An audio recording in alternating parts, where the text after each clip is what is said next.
गेरा डेव्हलपमेंटच्या private limited Pune, Goa, Bengaluru आणि कॅलिफोर्नियामधील प्रीमियम निवासी आणि व्यावसायिक रिअल इस्टेटमध्ये आघाडीवर असलेला गेरा पुणे रेसिडेन्शियल रिॲलिटी या द्विवार्षिक अहवालाची जानेवारी 2025ची आवृत्ती आज प्रसिद्ध करण्यात आली.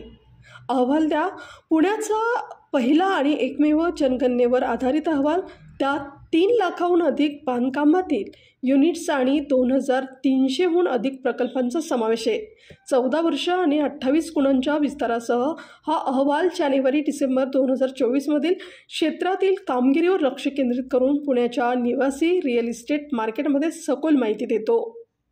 घरांच्या किमती सलग 5व्या वर्षी वाढल्या आहेत.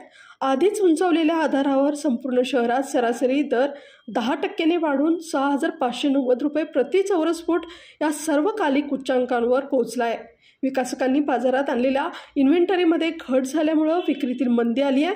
एकूण विक्री 2022मध्ये विकल्या गेलेल्या 1 लाख घरावरून 2023मध्ये सुमारे 94,500 घरं आणि 2024मध्ये सुमारे 90,000 घरांपर्यंत घसरण्याचा अंदाज आहे. एकूण विकल्या गेलेल्या घरांची संख्या अजूनही जास्त असली तरी एकूण विक्रीच्या प्रमाणात झालेली घट ही सावधगिरी बाळगण्यासारखी गोष्ट आहे. विकसकांनी गेल्या 2 वर्षात कमी घरं बाजारात आणून त्याला प्रतिसाद दिला आहे. 2022मध्ये एकूण 1 लाख नवीन घरं जोडण्यात आली होती. 2023मध्ये ही संख्या अंदाजे 96,350 पर्यंत घसरेल आणि 24मध्ये अंदाजे 91,400 पर्यंत खाली येईल. यावर्षी लक्झरी विभागातील यादीत वाढ झाली आहे. 5 वर्षापूर्वी 3 आणि 4 बेडरूमच्या अपार्टमेंटचा बाजारातील 6% वाटा होता. 2024मध्ये 3 आणि 4 बेडरूमच्या अपार्टमेंटचा बाजारातील 34% वाटा असेल.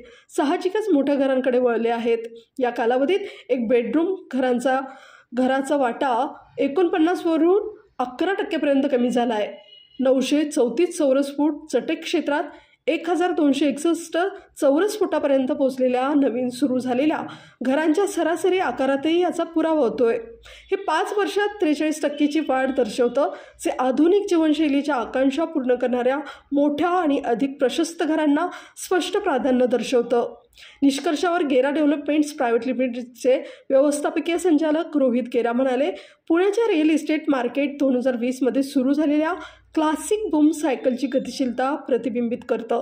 गेल्या 5 वर्षात किमती सातत्याने 40% वाढल्या आहेत. क्षेत्र मजबूत राहतं. 2023 आणि 24मध्ये विक्रीत घट सावध आशावादाची गरज दिसून येते. गृहविक्री देखील मजबूत झाली पाहिजे.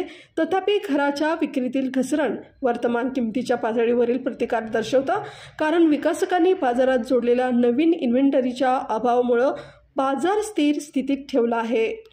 प्राइसेस जो है वो 11% से बढ़ चुके हैं और उसके वजह से हमारे हिसाब से थोड़ा सेल्स में कमी हुआ है. तो 5